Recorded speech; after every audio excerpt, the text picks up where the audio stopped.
इस वक्त Pakistan peoples party सूबा सिंध में, मैं उधर की बात करूंगा इसलिए कि इधर हैं, आज हमारे सारे मेंबरान जो पार्टी ने नॉमिनेट किए हैं सेनेट के लिए, वो सब आए थे। कल फॉर्म 1 जमा हुआ था हमारी तरफ से सादिक मेमन साहब का, और आज हमने 11 और फॉर्म जमा कराए हैं, जिनमें से तीनों कैटेगरीज़ में जनरल सीट पे, टेक्नोक्रेट और लेडीज़ के फॉर्म्स जमाएँ। अल्लाह ताला का शुक्र है कि खैर आफियत से हमारे सारे फॉर्म्स अभी जमा होके हम आ गए हैं। लेकिन इधर जब बैठे थे तो हमें पता चला, और वो भी मीडिया के थ्रू पता चला और इलेक्शन कमीशन को भी पता नहीं था कि जी तारीख़ आगे कर दी गई है। पहले बिल्कुल हमारी ऑब्जेक्शन थी कि आप लोगों ने बिल्कुल वक्त नहीं दिया, 2 दिन के अंदर फॉर्म जमा करा रहे हैं। लेकिन पाकिस्तान पीपल्स पार्टी ने अपनी ऑर्गेनाइज करके, लीडरशिप ने अपने फैसले बिल्कुल वक्त से किए और हमने आज अपने फॉर्म जमा करा दिए। ये होता है कि ड्यूरिंग दी, वो कहते हैं ना गोल पोस्ट मूव करना, अजीब ही मुझे समझ नहीं आती इस हुकूमत की।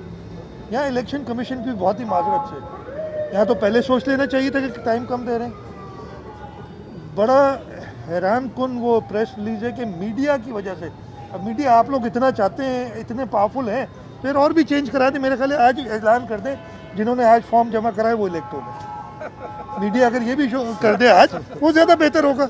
इसलिए कि जो पार्टी अपना ऑर्गेनाइज करके सारे अपना काम कर लिया इलेक्शन कमीशन की नोटिफिकेशन के हिसाब से, इसके बावजूद कि वो नोटिफिकेशन में शॉर्ट टाइम था, उसको अब पेनलाइज करें दूसरों को। इसलिए मुझे पता है कि उनके शायद फैसले नहीं हो सक रहे, जो भी उनके मसाइल है वो खुद ही बता सकते हैं। लेकिन हमने अपने जमा करा दिए फॉर्म्स। बाकी जो आपने सवालात किए उस पर इतनी डिबेट हो रही है, मैं सिर्फ ये कहता हूँ कि इलेक्शन कमीशन का काम है कि आइन के मुताबिक इलेक्शंस कराएं। वो जो अभी थोड़ी देर पहले वीडियोस की बात हुई थी, उस पर भी बहुत बातें चल रही हैं, कमिटीज़ बन गई हैं, और अगर 2 साल बाद या 3 साल बाद एक वीडियो ज़ाहिर होती हैं, उनके आदमी क्या कह सकते, तो वो इन चीज़ों पे ध्यान नहीं देते। हम ये बौखलाहट में ये काम करते हैं। इन्होंने तो, इनके वफाकी वज़ीर ने नेशनल असेंबली के फ्लोर पे कहा था कि मुझे नहीं पता कि 66 lakh ton 6.6 million ton Punjab में प्रोक्योर हुई या पैदावार हुई, वो गई कहाँ? वो तो हवा में उड़ गई, हवा में नहीं उड़ी। हम हमेशा से कहते थे और मैंने कहा है कि ये स्मगल हुई और जिसकी वजह से गंदम का बहरान पैदा हुआ।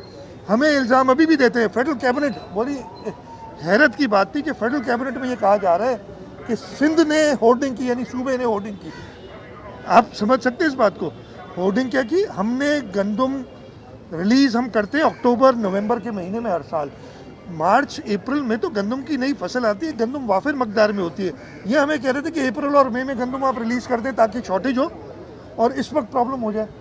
हमने जो हमारी रिलीज़ पॉलिसी हर साल रही है वो की, इन लोगों ने वो गंदम एक्सपोर्ट करा के या स्मगल करा के बहरान पैदा किया, और अब ये इधर उधर की बातें कर रहे हैं। मेरा मौक़िफ़ अगर आप पर्सनल पहुँचेंगे, और हमारी पार्टी का भी मौक़िफ़ यही है कि आइन के मुताबिक आर्टिकल 226 है, उसमें बहुत वाज़ेह तौर पे लिखा हुआ है कि आइन के तहत जो भी इलेक्शन होंगे वो सीक्रेट बैलेट से होंगे।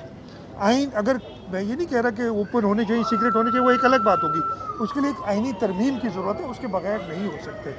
मुझे पूरा यकीन है कि अदालत उज़्मा इस बात का पूरा ख्याल रखेगी कि आइन के मुताबिक फ़ैसला करेगी, और बैलेट जैसे इलेक्शन है वो सीक्रेट बैलेट भी होंगे अगर आइन चेंज नहीं होता तो। ये तो स्ट्रेटजी अब मैं आपको इस वक्त तो नहीं बताऊंगा ना हम क्या करेंगे कैसे नहीं करेंगे। इंशाल्लाह ताला हम अपने सेनेटर्स को इलेक्ट करा लेंगे। आप 3 तारीख को शाम तक का इंतज़ार करें ना, सरप्राइज़ पहले थोड़ी दी, बता के थोड़ी दी जाती है। आप अजीब सवाल, आपका सवाल जो है ना उसमें से सरप्राइज एलिमेंट नहीं, सरप्राइज दी नहीं जाती, सरप्राइज हो जाती। This is Pakistan Observer. Visit our YouTube channel for more informative videos. Thank you.